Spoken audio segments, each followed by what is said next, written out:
চুয়াডাঙ্গায় মাটি খুঁড়তে গিয়ে মিলল ইস্ট ইন্ডিয়া কোম্পানির 1876টি রূপার মুদ্রা।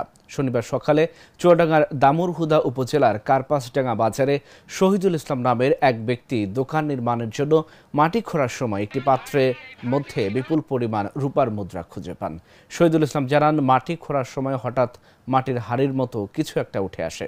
সেটির ভেতরে তারা অনেকগুলো পয়সা দেখতে পান। এই খবর ছড়িয়ে পড়লে ঘটনাস্থলে উৎসুক জনতার ভিড় জমে যায়। খবর পেয়ে পুলিশ ও প্রশাসন দ্রুত ঘটনাস্থলে পৌঁছায় এবং মুদ্রাগুলো উদ্ধারের ব্যবস্থা করে।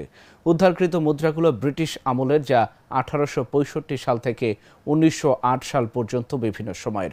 মুদ্রাগুলোর গায়ে ইস্ট ইন্ডিয়া কোম্পানির নাম খোদাই করা রয়েছে। মোট 1876টি মুদ্রা উদ্ধার করা হয়েছে। স্থানীয় স্বর্ণকারদের মতে রূপা হিসেবে প্রতিটি মুদ্রার বর্তমান বাজার মূল্য 1500 থেকে 1800 টাকা।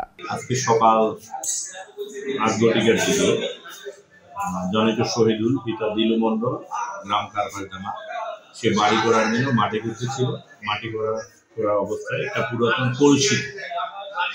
পুরাতন কলসিতে অনেকগুলি কয়েন পাওয়া যায় এবং কয়েনে বিভিন্ন সাল লেখা আছে। কোনোটা 1904, আরো অন্যান্য আছে। এগুলো আমরা প্রাথমিকভাবে 20-21 কেজি আমরা ডিজিটাল মিটারে দেখি। প্রাথমিকভাবে 20-21 কেজি হতে পারে। এটা নিয়ে আমরা পরবর্তী আইনানুগ ব্যবস্থা আদালতের মাধ্যমে আইনানুগ ব্যবস্থা প্রক্রিয়া দিতে। এটা কি বাংলাদেশি কয়েন না ইন্ডিয়ান কয়েন দেখে বোঝা যাচ্ছে? যেহেতু মনে হচ্ছে না বাংলাদেশি, যেহেতু 1862, 1904 তখন তো আর বাংলাদেশে এই সময়টা ছিল না, তখনকার সময়ে ধারণা করা হচ্ছে। তারপরে পরীক্ষা নিরীক্ষার পরে এগুলো কিসের কয়েন, এগুলো পরীক্ষা করে আমরা বিজ্ঞ আদালতের মাধ্যমে আইনের